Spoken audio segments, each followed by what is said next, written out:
Now, in his message to investors on Friday, he pointed out a few very important things. The first is there's actually a potential for very positive outcomes for the tariffs that Trump is putting on, which is very interesting. I haven't heard somebody say that yet. Most people are saying, well, tariffs are obviously going to push the cost off to the consumer.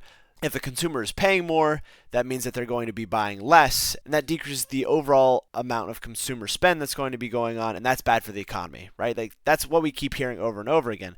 Whereas Tom Lee is saying, no, the introduction of tariffs could actually lead to beneficial trading arrangements between the United States and its trading partners.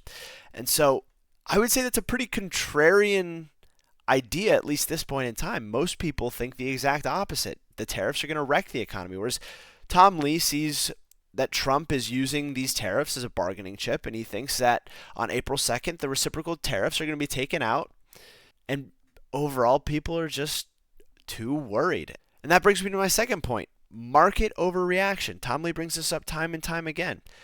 When bad news happens, generally investors will price in the worst case scenario, and that's exactly what we've been seeing over the past few weeks. Trump throws on these tariffs, he takes off the tariffs, he puts on the tariffs, and he's flip-flopping all the way around, right? And for some odd reason, we haven't seen any hard evidence that the economy is being negatively affected yet. We haven't gotten to April yet. Earnings season isn't upon us. Companies aren't telling us bad news. Now, there have been some companies that have come out and revised lower, but those have been, what I think, airlines and cruise ships. Like, dude, what? I mean, that's like a few industries. Whatever, man. Who cares? What we're worried about is the overall market picture, not just what a few specific companies are going to get affected by.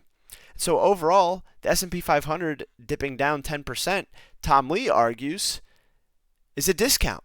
And I tend to agree with him. Overall, investor sentiment is going to improve over time, and the market's going to recover.